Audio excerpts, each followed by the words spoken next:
What's a company secret you can share now that you don't work there? Let's start with the first story. The vehicle modification shop at Chillicothe Correctional Institution in Chillicothe, Ohio dumps waste coolant from the machine shop into a storm drain that empties directly into the Scioto River. Because the chemical disposal tank is a 55-gallon drum in the paint shop, and that's much too small. They can't throw me into solitary confinement for complaining anymore. Extra. This happens about once a year, when the machine's coolant reservoirs are emptied and the coolant replaced. It's not on a schedule. It's one of those things that you do when work is slow. Each machine holds 15 to 20 gallons, and usually you just add more as it evaporates. But eventually it gets nasty and needs replaced. It's supposed to go in a waste tote to be disposed of safely, which is what every non-government machine shop does. Being able to prove this is being done would require knowing when they're going to do this, and that's a decision that's often made spur of the moment. Hey, work is slow, let's have a clean-up day. There aren't any phones in the machine shop either. Why waste taxpayer money when we can just poison the taxpayers instead? Second story. I worked for a major hotel chain in housekeeping for over 10 years. The number of suicides and people who die naturally in their rooms is a lot higher than you'd think. I worked at a huge convention hotel with over 1,000 rooms, and it happened quite often. Unless it was a pretty gnarly mess, it would just get clean like normal, and the next guest had no idea. Next story. If you were on live chat with customer care, I could see what you were typing before pressing send. I watched people work through grotesque, racially, sexual statements, fraudulent lies and mistruths, meticulous grammar fixes, and their whole range of emotions in real time before deleting and typing OK. Fourth story. I worked for a restoration company. One time an elderly woman called them to clean her house. She was a hoarder, or there had been a fire. I can't remember. Anyway, the company charged $57,000 for the work to be done. But in actuality, they couldn't even get the charges to add up to $20,000. She couldn't file this on her insurance. There are other examples of gross overcharging, but this is the worst I know of that wasn't on the large loss side. The lesson here: if you have water, fire, mold, or hoarder damage and call in a company to clean it up, go through every line item on the invoice. Every single one. Story number 5. All new clothing and everything you try on is dirty. I've worked in retail for years and it still shocks people, but there's no washing machine or disinfectant spray or wipes. Nothing. I've opened boxes of new clothes that had white bugs coming out of it. Seen women after a workout class come and try clothes on, then just leave still sweaty from the class. One older lady left dime-sized skin flakes in the clothes she tried on. Not to mention whatever happens when they return the item or what happened in the factory. People are gross. Nothing is clean. Always wash your clothes when you get them home. Story number 6. I used to work surveillance at a casino. From something like 3 stories high ceiling, we could zoom in on money on the table games and read the serial numbers of the bills. We could see the pips on the dice. Policy was to not look down blouses. 7th story. Worked at Best Buy 20 years ago. Employee discount was 5% over cost and I needed a new printer. Decided to splurge on the gold-plated USB printer cable that we sold for $40.1 on up $1. Story number 8. Worked at a major cable ISP and therefore billing cycles. They upgraded the billing system, but did something wrong, and all but the current cycle got a late charge. But instead of fixing it immediately, we were told to credit their account if the customer called in. I did the math, and for the size of our city, and the 75% of people wrongly charged, it was over $1 million USD. Most people just pay their bill and don't look to close. Next story. I worked at a Petco in Alaska. Apparently brown-black mice are not allowed up here, only white mice. We got a shipment in of a bunch of black-brown mice, and had to take them to the vet to be killed. Also, the animals are literally shipped in on a UPS truck and delivered in packages. I would open a package and it would be full of fish or mice or snakes. You never knew what was coming. It was wild. Luckily my shift manager was a really good person. She tried her best to help any sick animal, and was super diligent about keeping the cages really clean. She would stay after hours to care for the sick animal in the back and double down on cleaning. When upper management came, they didn't give a damn how clean anything was. They would yell at us to get more customers to sign up for pet rewards. If I didn't pester every single person checking out, they would get angry and give me point deductions. I have no idea what the deductions even did. One of the upper managers watched me for like 3 hours when I was at the register. He said I wasn't pushy enough on getting people to donate sign up for crap. I will ask once, and if they say no, I am not asking again. That crap is annoying AF. He also got mad at me when I didn't clean the bird cage fast enough. It took time away from the register. I'm sorry, I don't want our birds to stand in their own crap for hours. So yeah, I'ma take my time to scrub that stuff clean. Also, don't buy fish from Petco. Pretty much every shipment that came in, they were all infected with ICK. Basically half our tanks were in quarantine. We had several customers come back saying we killed their entire fish tank because of a fish we sold them. Let's get to the next story. In the United States, one company's bread and butter was simply reboxing and relabeling computer monitors from China to make it seem like they were from the company and made assembled in some way by them. Let's get to the next story. The stain protector is only useful if you actually file a claim. It isn't a magic freaking potion. Most furniture companies sell some sort of stain protector as an add-on. People buy it, thinking it has some magic ability to prevent stains over the life of a piece of upholstery. Then, 5 years later, spill some Kool-Aid on that crap, and the stain doesn't come out. With most of these protectors, there's a warranty claim process that will get you a new sofa, or a new set, if your sofa pattern isn't made anymore, but nobody ever files a claim. That's the gimmick. The company is counting on you not actually holding them to the deal that they made you, and virtually nobody does. Let's get to the next story. Your warranty service part that took 8 months actually arrived 3 weeks after they paid the invoice. They didn't even order it for 7 months. They told you it was manufacturing delays and supply chain issues, but in reality, they couldn't afford to pay their bills and had to pick and choose which orders to place. You weren't a priority. They were just really bad at budgeting and damage control. Let's get to the next story. I still work here, but everyone please get a copy of your medical records from every place you've been to. Keep a hard copy in your home because I have horror stories from working in medical records since 2007. Let's get to the next story. I worked at a candy bagging warehouse like the crappy 99 gas station candy where we would even make trail mix by hand. Tons of sweat would drip into the mix because we would be in a 100F plus room with little ventilation. Also, my boss was a hunter, so a quarter of the warehouse was dedicated to his taxidermy treasure room. Freaking smelled like crap in the summer, but he was so proud of himself. Story number 15. Arby's manager replaced the expiration stickers on the bread with new ones. I guess so the bread would last longer that way. I threw out 100 plus pitas with green fuzz on them after checking the manager's work. Story number 16. I used to work as a receptionist at an upscale salon. While I was there, the salon introduced a new line of products marketed towards men. Up until that point, most of our products were marketed towards women, but the execs saw that we were getting more male customers. Every item in the men's product line was about half the cost of our other products. The men's shampoo was the exact same shampoo the salon had been selling for years, but because they put it in black packaging with the word man on it, it was half the price. The owner's explanation was, well, men don't want to pay that much for hair products. For the rest of the time I worked there, every time a woman came up to buy that shampoo, I'd tell her that the men's shampoo was the exact same product for half the price. Let's get to the next story. I worked for a large construction company, and the sales guys would intentionally omit items from contracts because they received incentives for what would then become a change order. Me, you forgot to include any framing in this contract. Sales weasel. Oh, I guess it's a change order then. Let's get to the next story.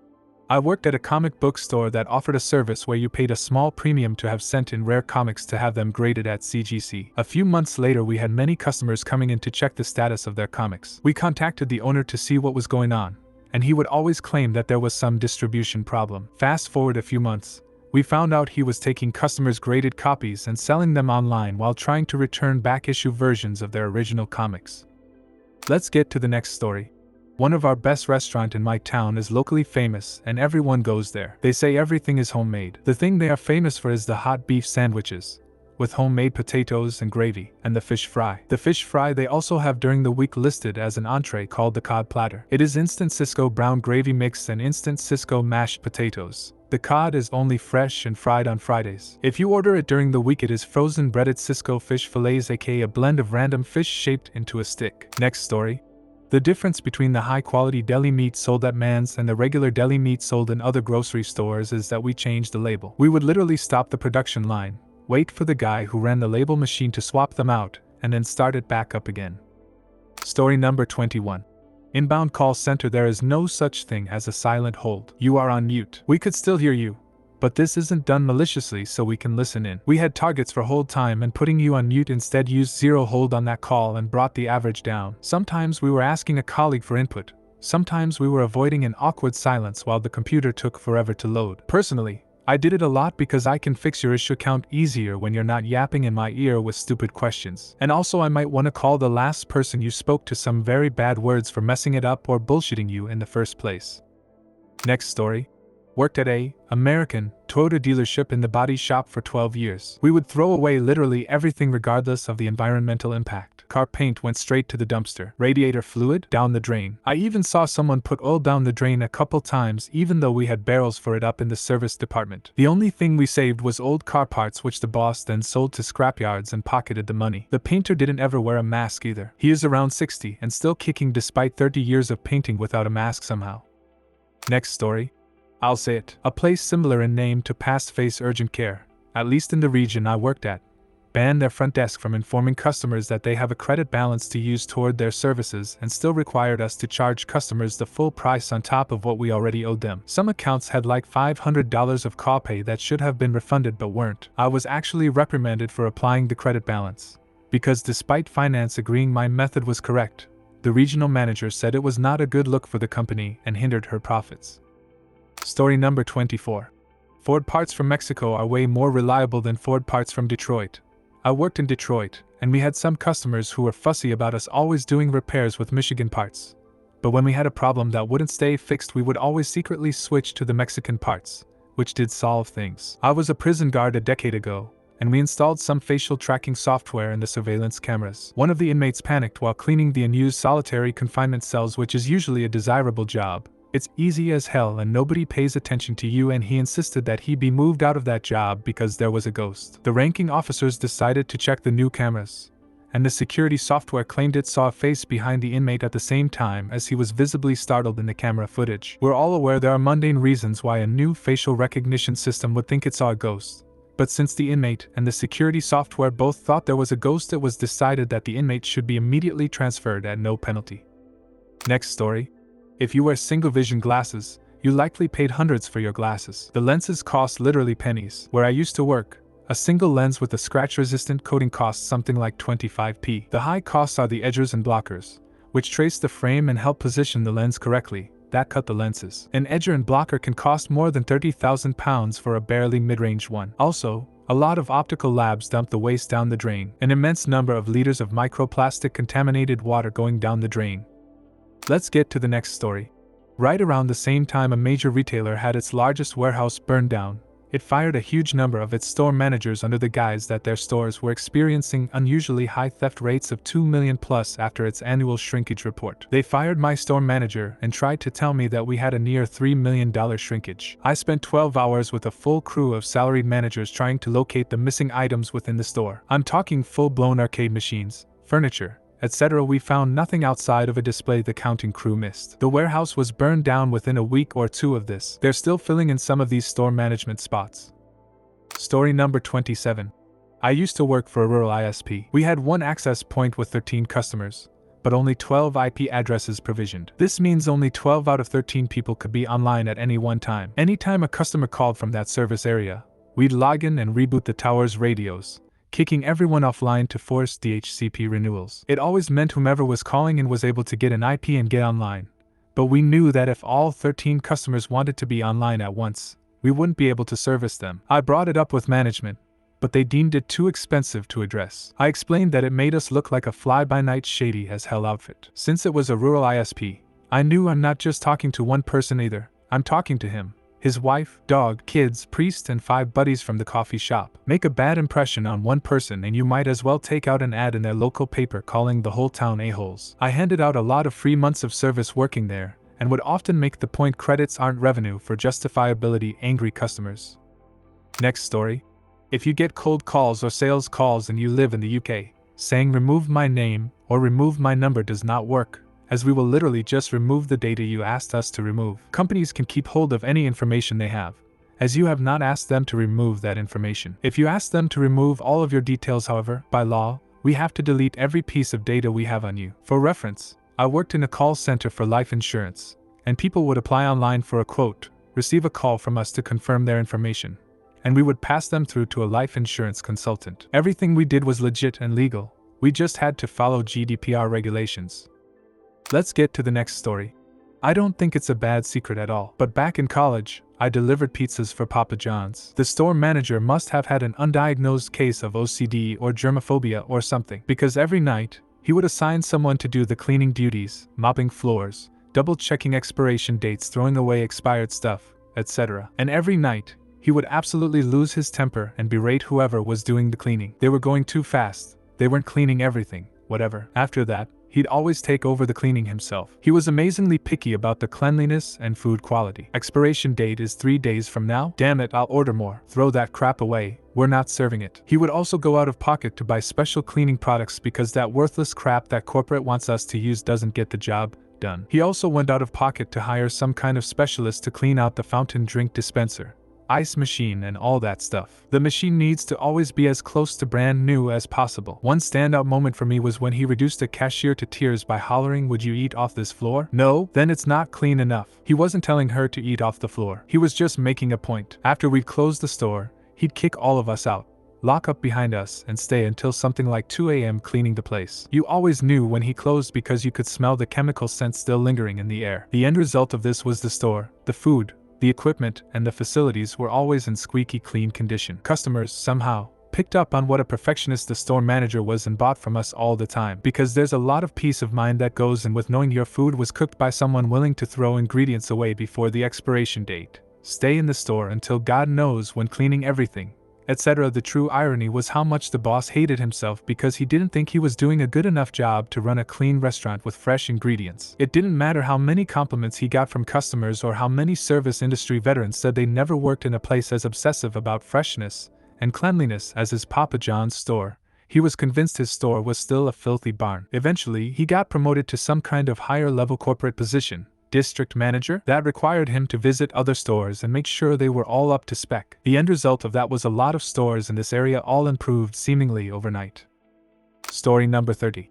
Dad worked for a laundry detergent company. I worked there a few times, night shift, for some extra cash. All the formulas they use are made stronger than needed, so you only ever need half a cap for the majority of loads, unless it's extra dirty. Some workers would just smear some that had leaked on their uniform on the way out, and not even put any extra in when washing their uniforms. But the company still recommends a minimum full cap for all loads, because then you run out quicker and have to buy more. Let's get to the next story. I worked for Ashley Furniture. Most of the furniture you have delivered has been torn or broken, and then fixed by techs in the warehouse. I saw countless couches get broken during the offloading process, and so many scratches to dressers and nightstands. The techs patched them up and passed them to the customer as new. Honestly, 85% of the products that went out for delivery were repairs. If you want to make sure you're getting something really brand new from the manufacturer, go to the warehouse to pick up your furniture. They will have to hand it directly to you without opening prior, and do yourself a favor and open it there to inspect it. You can ask them to open it, it's not rude. It's actually part of their responsibilities. The delivery fee is over $200, so you'll be saving yourself money plus the time it would take for them to pick something up that you later found was damaged. Also, those really big bedposts that look like carved tree trunks are actually 4x4s with some kind of plaster molded around to look handcrafted. They are cheap. I dropped one once and it shattered into a million pieces. Next story. I used to work at the front desk of an hotel. More often than not, if we tell you we're fully booked when you try to make a reservation, we actually are. But sometimes it's just big crap we make up because we got a bad vibe from you. We get blamed if we accept a booking from a person who then trashed the room, or was just all around annoying rude to the staff. It's not all hotels I worked at that do this, but some do. Next story. Best Buy sells most larger appliance at cost or loss. Many of these are MSRP controlled too. Things like TVs, washer-dryer, laptops, phones, etc. do not make them any money, but the accessories to go with them make all the money. Cables, cases, mounts, bags, install, and warranty is where they make their money. We were trained to push the highest end monster cables and crap. Management didn't care if I sold 1 million TVs. They cared how many cables and mounts I sold. If you sold a TV and didn't attach accessories, you'd get additional training. Story number 34.